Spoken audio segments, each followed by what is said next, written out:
Just a few weeks ago, astronomers expected that the third interstellar visitor, 3I/Atlas, would quietly glide past Mars.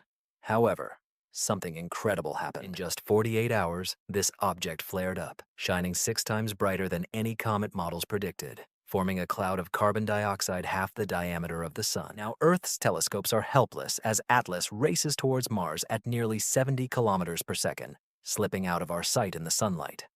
Why does this supposed alien traveler break all the rules? Is he uncovering new physical laws or hiding something much stranger? What mystery is unfolding at Mars, and will anyone on Earth decipher it in time? Currently, the 3I/Atlas is about 2 astronomical units from the Sun, which is twice the distance from Earth to our star, or nearly 300 million kilometers. At this moment, it is moving inward at a remarkable speed of 58 kilometers per second. This speed is hard to perceive. It exceeds the speed of any planet in the solar system by more than twice.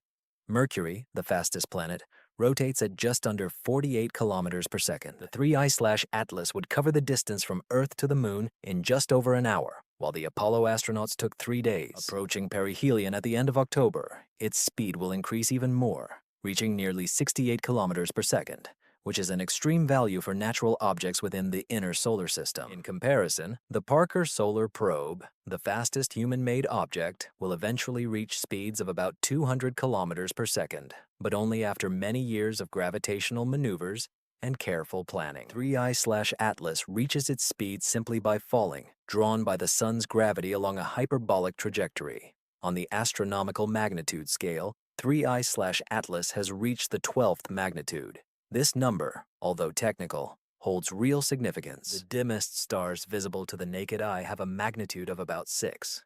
Each step on this scale represents a significant change.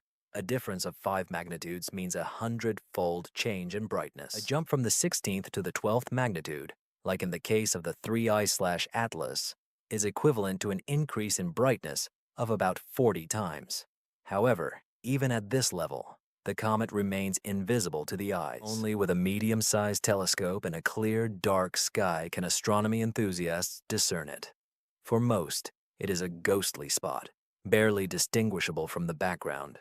The brightness of the comet is not just a matter of optics. It reflects a vast amount of sunlight scattered by its growing coma. The core 3I/Atlas is still hidden, shrouded in a dense cloud of gas and dust. Estimates of its size vary from a compact 0.3 kilometers to a more significant 5.6 kilometers in diameter. The coma, a glowing cloud surrounding the core, expanded to nearly half the diameter of the Sun. This is not just a visual effect. The coma is a real physical structure, hundreds of thousands of kilometers wide, made of ice and dust, vaporized by the Sun's heat. It reflects and scatters sunlight at a level rarely observed at such a distance from the Sun, highlighting Comet 3I/Atlas, among others. Trajectory calculations confirm that 3I/Atlas is moving on a hyperbolic orbit.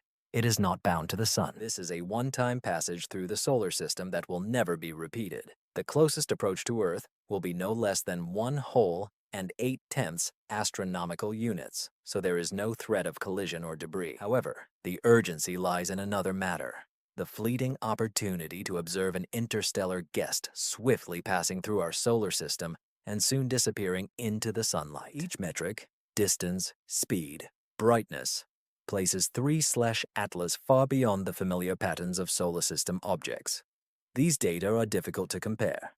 Considering the flyby past Mars, these facts set the foundation, anchoring history to hard, inescapable data. For several hours after the brightness surge, the Comet observation database known as COBS filled with alerts.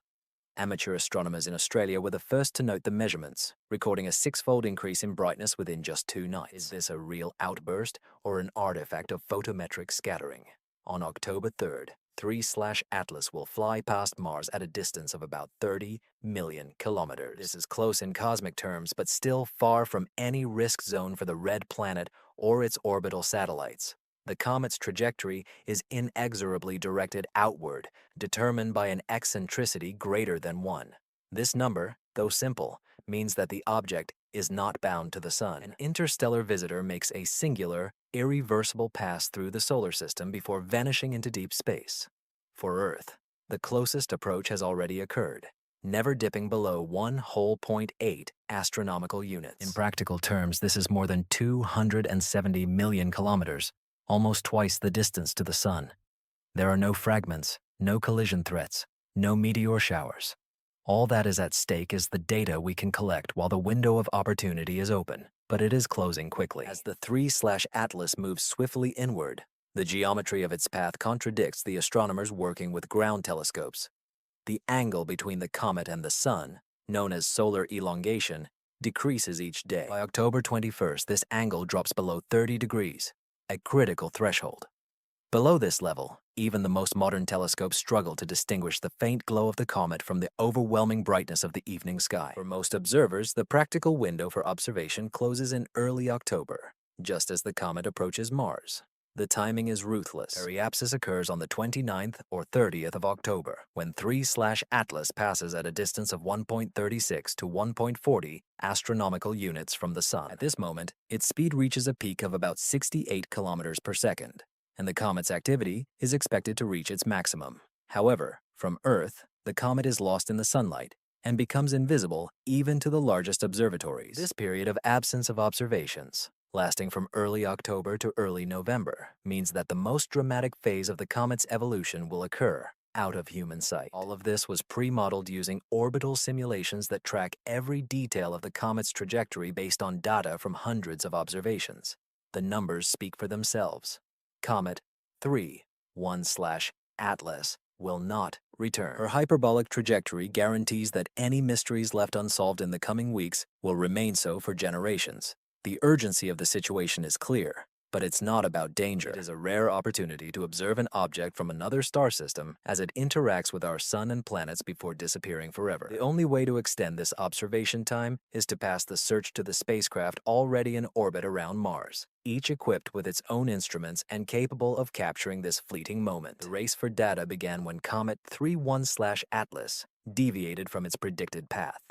Observatory planners around the world became engaged in a battle against time and the Sun. Given the sharp increase in the comet's brightness, major observatories activated target observation protocols. The Hubble telescope, already overloaded with requests, allocated an emergency slot to capture images, recording ultraviolet and optical frames as the coma expanded. Each exposure of the Hubble telescope required a balance between the risk of overexposure and the need for detail, as the instrument adjustment teams processed data on the fly to keep up with the comet's rapid brightness. Following this, the James Webb Telescope received a rare, committee-approved window for mid-infrared spectroscopy. On August 6th, the NIR SPEC instrument of the James Webb Telescope detected a comet, recording an unusually high ratio of carbon dioxide to water, approximately 7.6, significantly exceeding the norm for solar system comets. This discovery was instantly transmitted to the Small Planet Center and discussed in closed channels, triggering a wave of requests for additional spectral data.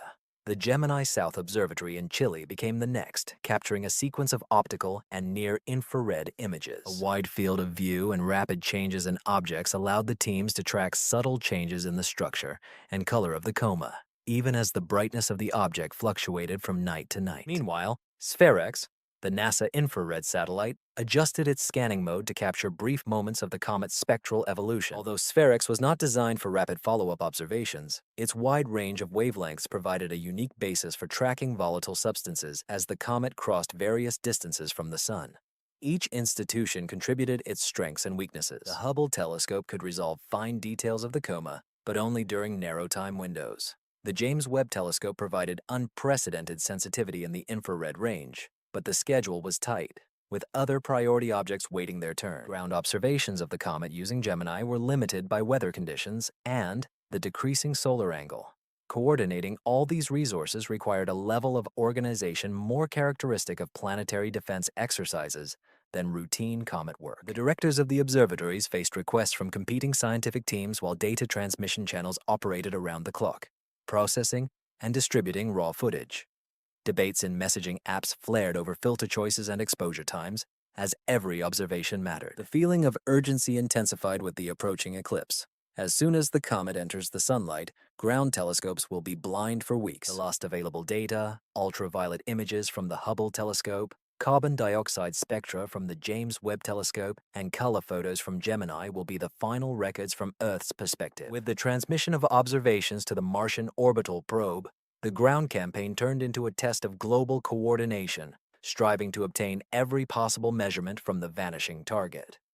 Mars becomes the best observatory in the solar system when Earth's telescopes are blinded by the sun. Orbital spacecraft orbiting the red planet suddenly receive a mission to track a comet that was not originally planned. Each spacecraft has a specialized set of tools, and teams of engineers and scientists rush to adapt the equipment, reprogramming the instruments, and coordinating time slots for observations. HiRISE, an experiment in high-resolution visualization on NASA's Martian Reconnaissance Orbiter, known for its ability to resolve objects the size of a desk from orbit. With a resolution of 300 millimeters per pixel, a HiRISE can theoretically detect the core of Comet 3-1 Atlas, if background light pollution and tracking geometry allow for it. However, tracking a comet moving at 58 kilometers per second over millions of kilometers tests both hardware and software to their limits. The teams from the University of Arizona and the Jet Propulsion Laboratory conduct simulations, adjust exposure times, and compete for windows to capture images. The risk lies not only in potentially missing the comet, but also in the possibility of damaging the camera or pixels if the sun comes into view. The Mars Express of the European Space Agency, in orbit since 2003, is equipped with a high-resolution stereo camera, HRSC, which excels at wide-angle multifaceted visualization, perfectly suited for capturing the full volume of a comet's coma and tail. Its color filters help separate dust from gas, while stereo pairs can reveal subtle three-dimensional structures in the expanding cloud. The HRSC operational team in Germany coordinates with ground-based astronomers to synchronize exposures when the 3-1 Atlas is closest to Mars's orbital plane. The ExoMars Trace Gas Orbiter, or TGO, is equipped with CESIS, a system for color and stereoscopic visualization of the surface, and NOMAD, a set of spectrometers designed to detect trace atmospheric gases. CASIS, designed for Martian geology, can be reconfigured to visualize cometary comas in several color ranges. Its fast imaging allows tracking changes in brightness and structure during a single flyby observation. The NOMAD is optimized for detecting trace gases such as carbon dioxide, water, and rare organic substances. A team aims to confirm elevated levels of carbon dioxide in Comet Tri-I Atlas, first noted by the James Webb Telescope, and to explore chemical signatures not previously observed in solar system comets. NASA's mission, called MAVEN, takes a different approach. It focuses on visualization. An ultraviolet spectrograph captures emissions of atomic oxygen and carbon, while plasma instruments measure how solar wind interacts with comet outgassing. MAVEN's data can show whether the green light of the comet is caused by atomic oxygen or more exotic processes. MAVEN's orbit, designed to study Mars's upper atmosphere, allows for capturing the comet's passage from various angles. Mission control centers in the US and Europe hold emergency meetings, weighing the risks of diverting tools from routine Mars research. Each observation window is a subject of negotiation among engineers, lead researchers, and project managers. Security protocols are strict. Cameras must avoid direct sunlight. Spectrometers require careful calibration, and dust hazard models must be checked. Sometimes software updates are downloaded at the last moment to activate new tracking modes or bypass standard safety limits. No orbital spacecraft can capture the full picture of Tri-I/Atlas. Together, this international team forms a synthetic observatory that combines visualization, spectroscopy, and plasma measurements across different orbits and time zones. The ability to find solutions manifests not only in hardware, but also in the swift coordination of teams that had not heard of this comet until recently. As the view of Earth fades, the responsibility for deciphering the interstellar visitor shifts to robotic eyes on Mars, ready to gather data that could change our understanding of comets and chemistry of objects beyond the solar system. The color of a comet's coma is a chemical imprint formed by sunlight and volatile substances evaporating from its nucleus. In September, the comet Tri-I/Atlas astonished astronomers as its coma changed from a muted red to a bright green, signaling that something unusual was happening deep within its expanding shell. The enormous size of the coma was hard to grasp. It stretched nearly half the diameter of the sun, more than 600,000 kilometers wide. This was not a photographic illusion or a play of light. The green light was real and demanded explanation. Usually, green comets owe their color to diatomaceous carbon, which fluoresces in the swan bands around 510 nanometers when sunlight strikes it. However, when the spectroscopists studied data from the Gemini, VLT, and James Webb telescopes, the expected carbon emission lines were absent. Neither swan bands nor any hint of a classic carbon signature, even as the brightness of the coma intensified. Instead, the specters pointed to another culprit.